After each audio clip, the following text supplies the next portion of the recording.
శ్రీకృష్ణ పరబ్రహ్మణే నమః. శ్రీ భగవద్గీత విభూతి యోగము 10వ శ్లోకము. నిరంతరము భక్తితో తన్ను భజించు వర్లకు జ్ఞాన యోగమను బహుమానమునొసంగెదనని భగవానుడు 2 శ్లోకముల ద్వారా సెలవిచ్చుచున్నాడు.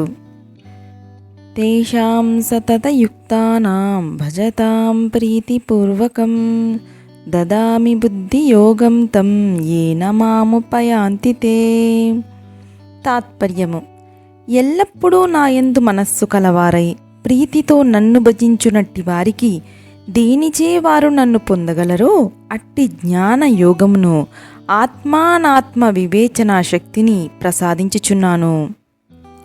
వ్యాఖ్య: భగవంతుని ప్రీతితో నిరంతరము సేవించు వారికి కలుగు మహత్తర ఫలితమిచ్చట వచింపబడినది. అట్టి పరమ భక్తులకు చక్కటి జ్ఞాన యోగమును తాను ప్రసాదించదనని భగవానుడు నుడువుచున్నారు. ఆ యోగము జీవుని పరమాత్మ కడకు చేర్చునట్టి నిరుపమ సామర్థ్యము కలది అయి ఉన్నది. అయితే ఇట్టి మహోన్నత ఫలము చేకూరవలననిన దానికి యోగ్యత, అర్హత కావలసి ఉన్నది. ఆ యోగ్యతను నిరూపించుటకై ఇచ్చట 2 క్రియలు ప్రస్తావింపబడినవి. 1. నిరంతరము పరమాత్మయందు చిత్తమును నెలకొల్పుట. 2. ప్రీతిపూర్వకముగా భగవంతుని భజించుట అని. ఈ రెండింటిలో మొదటి దాని యందు నిరంతరము సతతయుక్తానాం అని చెప్పుట వలన కొంతసేపు మాత్రము దైవమును చింతించుట చాలదనియు ఎల్లకాలములందును చింతింపవలననియు బోధింపబడినది. అట్టి స్థితిని క్రమముగా అభ్యసింపవలెను. లోకంలో పెక్కురు దృశ్య పదార్థములందే తమ చిత్తమును లగ్నపరచుచున్నారు కానీ భగవంతుని యందు కాదు. ఒకవేళ కొందరు దైవమందు మనస్సును నిలిపినను ఎల్లకాలములందునూ నిలుపువారు అరుదు. అందును ప్రీతిపూర్వకముగా భక్తిపూర్వకముగా నిలుపువారు ఇంకనూ అరుదు. భగవానుని నిరంతరము ధ్యానించినను శ్రద్ధ, ప్రీతి, భక్తి అందు కలియనిచో ఆ ధ్యానము ఎక్కువ ఫలితమును ఇయ్యదు కనుక ప్రీతిపూర్వకముగా సేవింపవలనని 2వ దానిలో చెప్పబడినది. పాఠశాలలో ప్రప్రథమమున ఉత్తీర్ణుడైన విద్యార్థికి అధికారులు గొప్ప బహుమతిని ఎట్లో సంగుదురో అట్లే ఆ ప్రకారముగా ప్రీతిపూర్వకముగా నిరంతరము తన్ను సేవించువారికి, ధ్యానించువారికి భగవానుడు తన కరకమలము ద్వారా బుద్ధియోగము, ఆత్మానాత్మ విచారణ శక్తి అను గొప్ప పురస్కారమును సంగుచున్నారు. ఓహో, ఎంతటి గౌరవము! ఆ భక్తుని అదృష్టమెట్టిది! అనేక జన్మార్జిత పుణ్యపుంజము ఫలించి ఇట్టి భాగ్యరేఖగా పరిణమించినదే అగును. భగవానుడు భక్తునకు సంగు ఆ బుద్ధియోగము సామాన్యమైనది కాదు. జీవుని శివునిగా ఉనర్చును, నరుని నారాయణుని యుద్ధకు చేర్చును. కనుకని మాం ఉపయాంతి, దాని ద్వారా వారు నన్ను చేరుచున్నారు అని చెప్పబడెను. ఆ బుద్ధియోగము ద్వారా జనులు తన్ను తప్పక చేరగలరని భగవానుడు హామీ ఇచ్చిరి.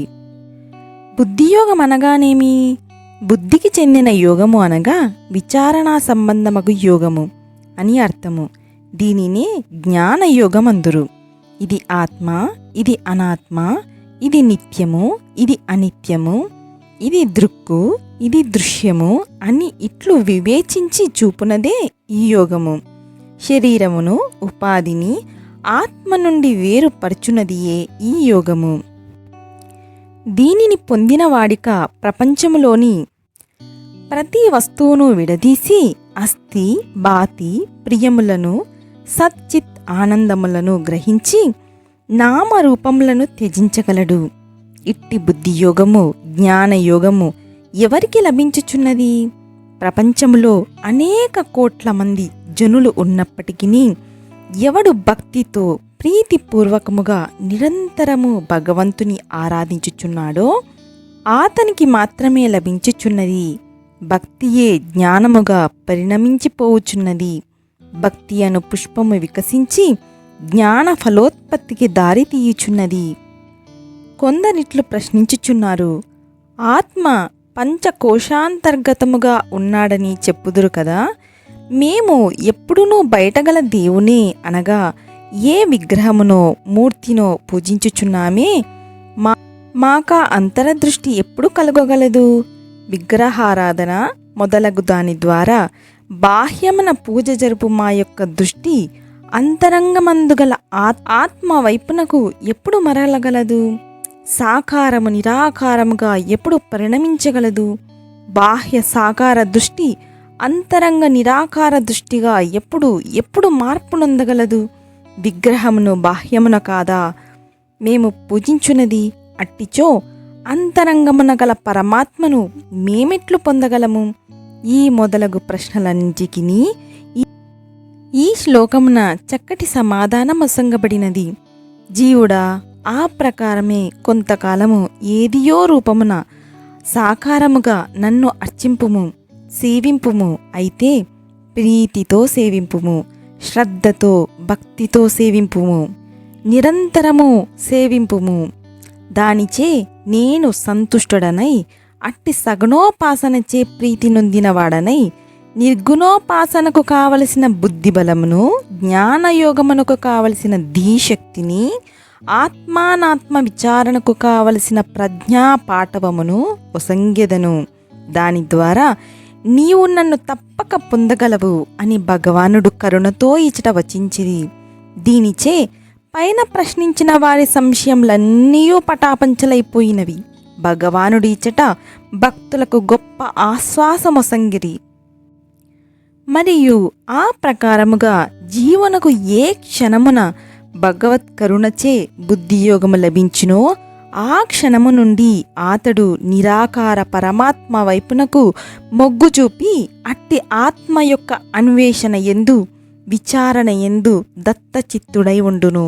ఇది ఏ భక్తి జ్ఞానముగా మారునట్టి సుముహూర్తము. మా భక్తియోగము శ్రేష్టము, మా జ్ఞానయోగము శ్రేష్టము అని కొట్లాడుకుని వారికి భక్తి కంటే జ్ఞానము గొప్పది, జ్ఞానము కంటే భక్తి గొప్పది అని తర్కించుకుని వారికి భగవానుడి ఈ శ్లోకమున గొప్ప గుణపాఠమును నేర్పిరి. రెండునూ అవసరములే, మోక్షమునకు రెండునూ సహాయభూతములే. రెండింటికి అవినాభావ సంబంధము కలదు. వాస్తవముగా రెండునూ ఒకే వస్తువై ఉన్నవి, భేదము లేదు. మొదటిది అగు భక్తి కాలాంతరమున రెండవది అగు జ్ఞానముగా మారగలదు.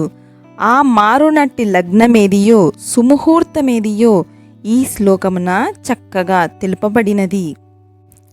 భక్తి పరిపక్వమగు సమయమే ఆ సుముహూర్తము. దాసోహమే కాలాంతరమున సోహముగా మారును. దదామి బుద్ధియోగం, నేను బుద్ధియోగమును ఇచ్చెదను అని అసందిగ్ధముగా చెప్పినందున ఈ మార్పునకు భగవానుడే కారణభూతుడని స్పష్టమగుచున్నది. సమస్త చరాచర ప్రాణికోట్ల యొక్క సూక్ష్మతర సంకల్పమును కూడా బహుజాగరూకతతో పరిశీలించుచుండు పరమాత్మ భక్తుని యొక్క హృదయ క్షేత్రము నిర్మల భక్తిచో పరిప్లావితమగుట చూచి అట్టి సుక్షేత్రమున బుద్ధియోగమును జ్ఞానయోగమును బీజమును నాటును. అదియే మోక్ష వృక్షముగా ప్రవృద్ధము కాగలదు. అనగా ఆ జ్ఞానయోగమే మోక్ష సౌధమునకు జీవుని గోంపోవగలదు. దదామి, తప్పక ఇచ్చేదను అని నొక్కి చెప్పుటలో భక్తులపై భగవానునకు గల అపార కరుణ వ్యక్తమగుచున్నది. నిర్మల భక్తి అను మూల్యమును నీవు చెల్లించిన చాలును. బుద్ధియోగము జ్ఞానయోగము అను అలౌకిక మోక్షప్రద పదార్థమును నీ కొసంగెదనని భగవానుడు అభయమొసంగుచున్నారు.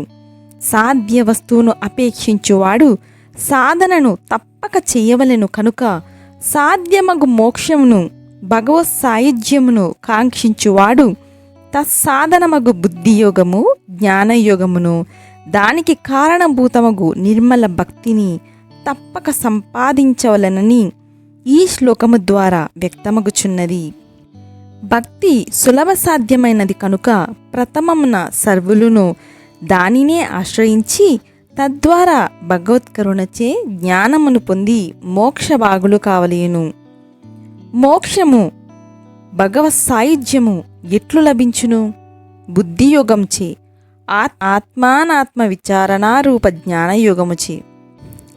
అట్టి బుద్ధియోగము జీవనకు ఎట్లు సంప్రాప్తించును? నిరంతరము ప్రీతిపూర్వకముగా భక్తితో భగవానుని భజించు వారికి ఆ భగవానుడే దానిని ఒసంగును.